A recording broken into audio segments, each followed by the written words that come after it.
Si Patton n'avait pas agi à temps, la 101e division aéroportée aurait été anéantie. Non pas capturée, non pas forcée de se rendre. Anéantie.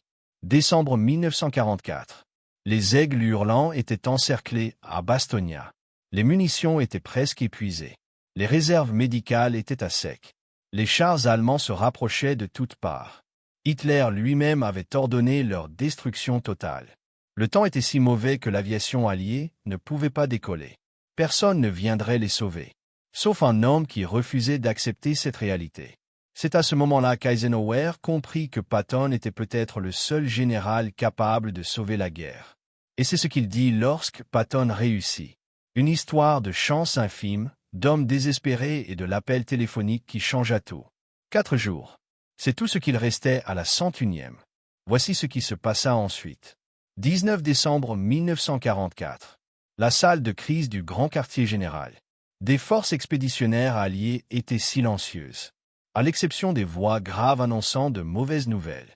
Les forces allemandes avaient percé. Les lignes américaines dans les Ardennes. Semant le chaos sur un front de 80 km. Mais, la pire nouvelle concernait Bastogne. Une petite ville belge dont personne n'avait entendu parler. Une semaine auparavant, mais qui était désormais le point le plus critique d'Europe. La 101e division aéroportée, ainsi que des éléments d'autres unités, étaient encerclés. Plus de 10 000 soldats américains étaient piégés, 100 voies d'évacuation dégagées. Les forces allemandes étaient presque 3 fois plus nombreuses. Pire encore, le mauvais temps avait cloué au sol les avions alliés, empêchant le ravitaillement aérien et l'appui aérien rapproché, les voies de survie dont dépendaient les parachutistes. Eisenhower se tenait devant la carte, étudiant le saillant, et les lignes alliées. Son visage était tiré, épuisé. Il n'avait quasiment pas dormi depuis le début de l'offensive allemande. Les officiers du renseignement le tenaient informé de la situation de la 101e, et chaque mise à jour était pire que la précédente. Les munitions étaient rationnées à 10 cartouches par fusil, les obus d'artillerie étaient presque épuisés, les fournitures médicales commençaient à manquer, les soldats blessés gisaient dans des caves glaciales faute d'endroits où les mettre, et les attaques allemandes s'intensifiaient. « Combien de temps peuvent-ils tenir » demanda Eisenhower. L'officier du renseignement hésita. « Monsieur, soyons réalistes, 4 à 5 jours. Peut-être une semaine s'ils ont de la chance. Après cela, ils n'auront plus de munitions ni de ravitaillement. Les Allemands les submergeront. La mâchoire serrée. Perdre une division aéroportée entière. Les troupes d'élite américaines seraient une catastrophe militaire. Mais ce serait encore pire pour le moral.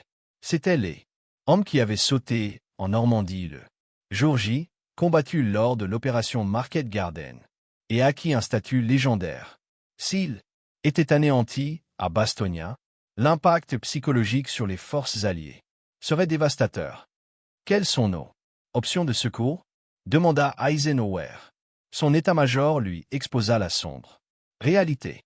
Les forces britanniques sous les ordres de Montgomery contrôlaient le flanc nord de la percée allemande, mais ne pouvaient pas attaquer rapidement vers le sud en direction de Bastogne. D'autres unités américaines étaient engagées dans des batailles défensives désespérées. Personne n'avait la force ni la position nécessaire pour lancer une opération de secours immédiate. Personne, sauf la 3e armée, qui combattait alors à 160 km au sud, dans la zone de recherche et de sauvetage. Cela désignait Patton. On en revenait toujours à Patton. Eisenhower avait passé des années à gérer le génie, l'ego, les controverses et l'insubordination de Georges Patton. Leur relation était épuisante. Mais à présent, fixant la carte montrant 10 000 Américains encerclés, Eisenhower prit conscience d'une chose troublante. Patton était peut-être le seul général capable de réussir la manœuvre impossible nécessaire pour les sauver. « Appelez-moi Patton », ordonna Eisenhower. « Dites-lui que nous avons besoin de lui demain à Verdun pour une réunion d'urgence et dites-lui de nous apporter les plans des opérations offensives. Il comprendra. » Après le départ de son état-major, Eisenhower se retrouva seul dans la salle de crise. Son aide de camp, Harry Butcher, a rapporté plus tard qu'Eisenhower s'était murmuré. « George, pour une fois, dans cette satanée guerre, fais exactement ce que je te demande. Ces parachutistes comptent sur toi. L'Amérique compte sur toi. Je compte sur toi. Ne me déçois pas. 19 décembre 1944. La réunion de Verdun est devenue légendaire. Le moment où Patton fit la promesse qui changea tout. Mais on oublie souvent la réaction d'Eisenhower, ses paroles et le poids de la décision qu'il prit ce jour-là. L'atmosphère au quartier général de Verdun était tendue. Eisenhower commença par énoncer l'évidence. La situation actuelle devait être considérée comme une opportunité et non comme un désastre. Il essayait de maintenir la confiance, mais tous les présents savaient que c'était la pire crise que les Alliés aient connue depuis le jour J. Puis, Eisenhower se tourna vers ses généraux réunis. « Je veux que vous réfléchissiez à ceci. Réfléchissez bien avant de répondre. À quelle vitesse pouvons-nous lancer une opération de secours pour atteindre Bastogne ?» La plupart des généraux se mirent à calculer la logistique, les lignes de ravitaillement et la disponibilité des troupes. Puis, Patton prit la parole. « Je peux attaquer le 22 avec 3 divisions. » Silence. Les autres généraux échangèrent des regards. Patton était-il sérieux ou cherchait-il à se mettre en avant? Se désengager des combats actifs, pivoter de 90 degrés, parcourir plus de 160 km dans des conditions hivernales et lancer une attaque coordonnée en 72 heures dépassait tout ce qui avait été tenté dans la guerre moderne. Le regard d'Eisenhower se fixa sur Patton. Sa réponse, rapportée par de nombreux témoins, fut mesurée et d'un sérieux implacable. « George, je ne vous demande pas d'optimisme. Je ne vous demande pas ce qui pourrait être théoriquement possible. Je vous demande ce que vous pouvez réellement accomplir. La vie de 10 000 soldats américains dépend de votre réponse. Les hommes de la 101e aéroportée sont encerclés.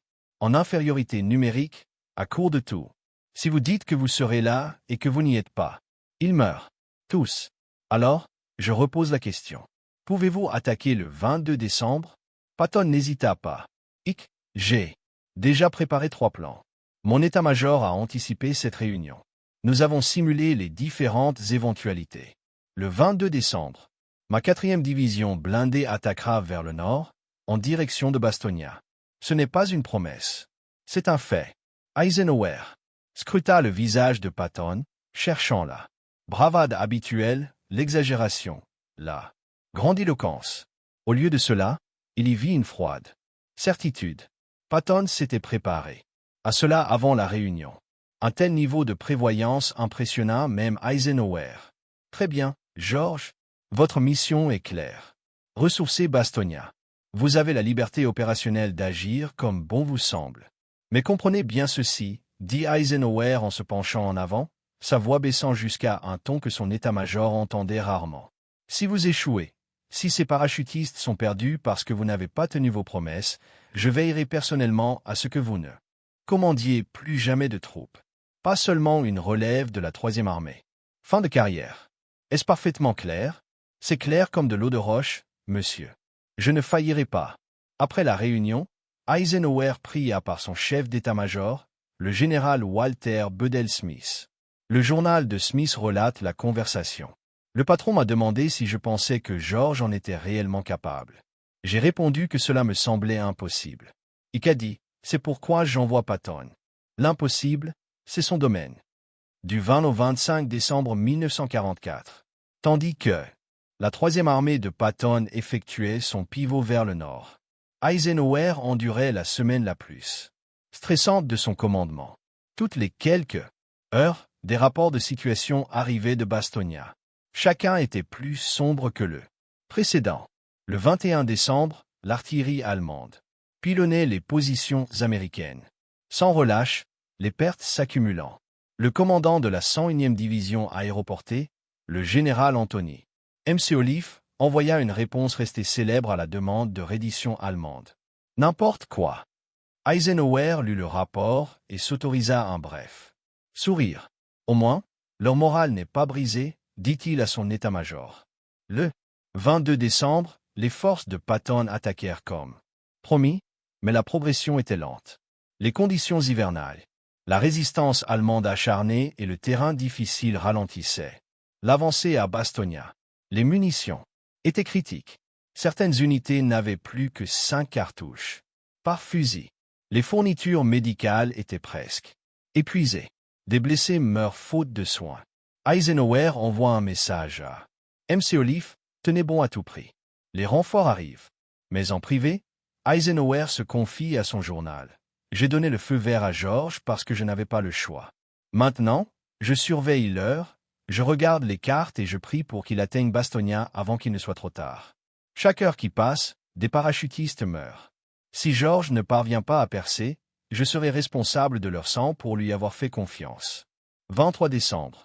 Le temps s'améliore suffisamment pour permettre le ravitaillement aérien. DC-47 largue des munitions, des fournitures médicales et de la nourriture à Bastogne. Cela permet de gagner du temps, mais pas beaucoup. Les attaques allemandes s'intensifient. Le périmètre se réduit. Certaines positions sont submergées. Combat au corps à corps dans les rues. Eisenhower reçoit des rapports selon lesquels les forces allemandes préparent un assaut majeur pour écraser définitivement les défenseurs de Bastogne. Hitler avait personnellement ordonné la prise de la ville à tout prix. Eisenhower envoya un message urgent à Patton. « George, j'ai besoin d'un effort maximal. La 101e ne peut plus tenir longtemps. Quoi que vous fassiez, faites-le plus vite. » Le 24 décembre, veille de Noël, Eisenhower passa la soirée dans son bureau, incapable de se reposer. Les officiers d'état-major remarquèrent qu'il paraissait 10 ans de plus qu'une semaine auparavant. Les rapports indiquaient que la 3e armée combattait toujours en direction de Bastogne, à des kilomètres de là. Au rythme actuel, il risquait de ne pas arriver à temps. Eisenhower rédigea des messages aux familles des parachutistes de la 101e, des lettres qu'il enverrait si les parachutistes étaient portés disparus.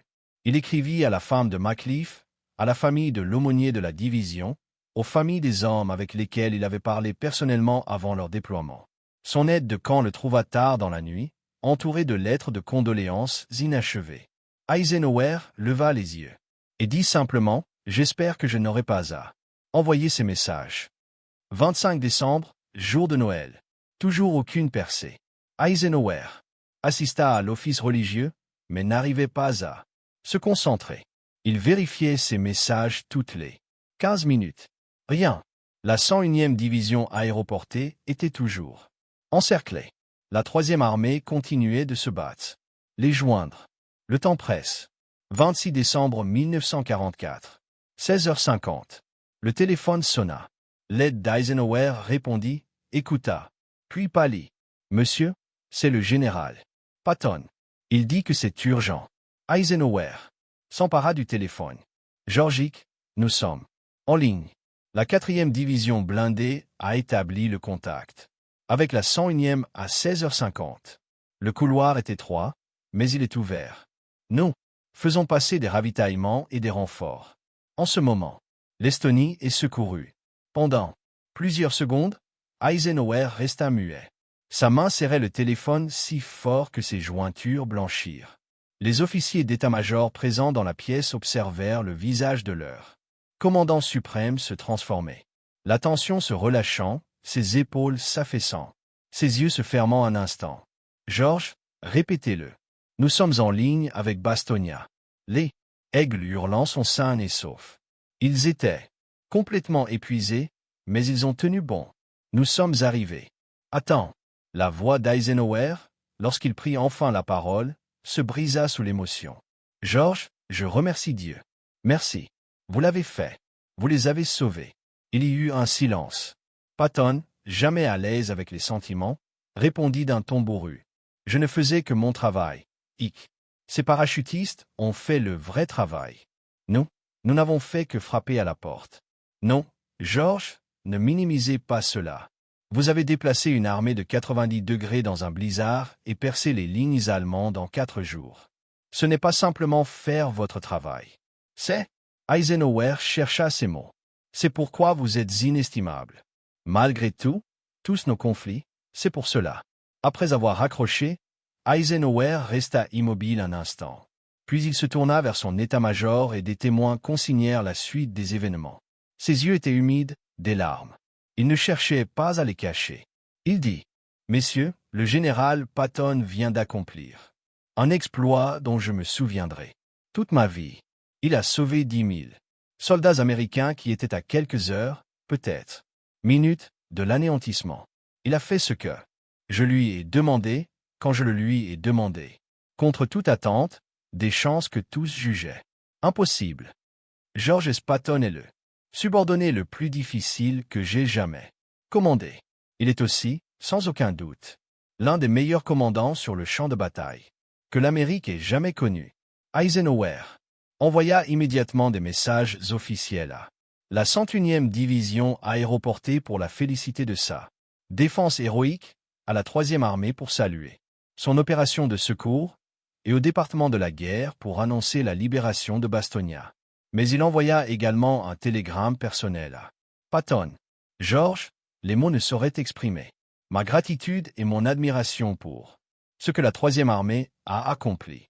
Vous avez donné votre parole d'être là. Tu as tenu parole. Ce faisant, tu as sauvé non seulement 10 000 soldats, mais peut-être toute la campagne des Ardennes. Bravo! C'est bien peu dire. Cette opération sera étudiée pendant des générations comme un exemple d'excellence opérationnelle. Je suis fier de t'avoir sous mes ordres. Hic. Ce soir-là, l'aide de camp d'Eisenhower le trouva seul, fixant la carte montrant l'étroit couloir menant à Bastogne. Eisenhower dit doucement, « Encore 4 heures. » C'est tout ce que George avait. 4 heures de plus et la première aurait été submergée. Il y parvint avec 4 heures de retard. 4 heures entre le salut et l'anéantissement. Dans les jours et les années qui suivirent la libération de Bastogne, les propos d'Eisenhower sur Patton évoluèrent. D'une gratitude immédiate à une évaluation historique. Ces déclarations publiques et privées ont façonné la manière dont les deux hommes seraient mémorés. 27 décembre 1944. Déclaration officielle d'Eisenhower, la libération de Bastogne par des éléments de la 3e armée du lieutenant-général Patton représente l'un des plus grands succès de cette guerre. La rapidité et la coordination dont ont fait preuve les troupes pour se désengager de l'offensive du Sar, pivoter vers le nord et attaquer malgré des conditions météorologiques difficiles et une résistance acharnée témoignent d'une maîtrise opérationnelle exceptionnelle. Les défenseurs de Bastogne et leurs releveurs ont écrit un nouveau chapitre de l'histoire militaire américaine. Mais au général Marshall, chef d'état-major de l'armée de terre, Eisenhower fut plus franc. « George, Patton vient de sauver mon commandement.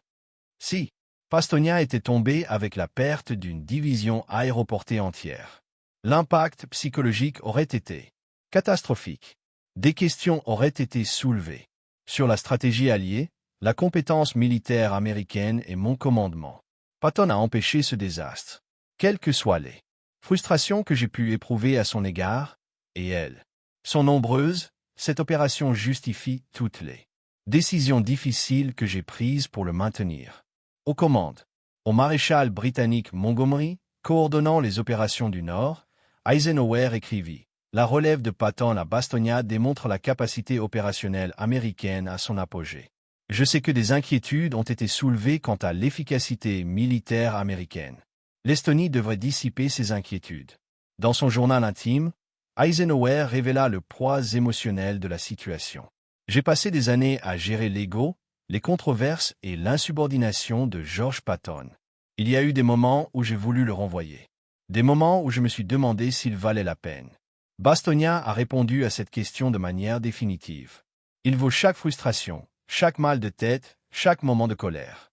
Car au moment où cela comptait le plus, lorsque 10 000 soldats américains étaient menacés d'anéantissement, George a tenu parole. Sans hésitation, sans excuse. Il a tenu parole exactement quand et comme promis. Voilà la définition d'un grand commandant. À Patton, Eisenhower lui-même envoya un message de suivi le 2 janvier 1945. « George, j'ai eu le temps de réfléchir à Bastogne. Ce que vous avez accompli dépasse la simple prouesse tactique. Vous avez redonné espoir à ces parachutistes, alors qu'ils n'en avaient plus. Vous avez prouvé que les forces américaines pouvaient mener des opérations complexes, dans des conditions impossibles. Vous avez changé la façon dont les Allemands perçoivent les capacités militaires américaines. Plus important encore, vous avez sauvé des vies, non pas en théorie, mais littéralement. Chaque homme de la 101e division aéroportée qui est rentré chez lui après la guerre vous le doit. C'est un héritage qui vaut plus que toutes les médailles et promotions de l'armée. Je voulais que vous le sachiez. » Des années plus tard, dans ses mémoires, Croisade en Europe, Eisenhower consacra une place importante à Bastogne, l'opération de secours du général Patton. est considéré comme l'un des moments charnières de la guerre. Le mouvement rapide de 3 divisions, coordination nécessaire, et l'exécution agressive dans des conditions terribles, elle a mis en lumière l'excellence militaire américaine. L'histoire s'interrogera sur de nombreux aspects de la guerre. Mais la relève de Bastogne est incontestable. C'était un coup de génie opérationnel. Dans une interview de 1964, 2 ans avant sa mort, Eisenhower a été interrogé sur ses décisions de commandement les plus difficiles. Sa réponse, confiée à George Patton pour relever Bastogne, fut déchirante. Je misais tout sur la vie de 10 000 parachutistes, la stabilité de notre position entière, sur un général qui s'était révélé difficile à gérer. Mais je savais aussi que George était le seul capable de le faire. Quand il a réussi, quand ces parachutistes ont été sauvés, j'ai ressenti un soulagement et une gratitude indescriptible. Cet appel téléphonique, nous sommes en ligne avec Bastogne. Ces 4 mots sont peut-être les 4 mots les plus importants que j'ai entendus de toute la guerre.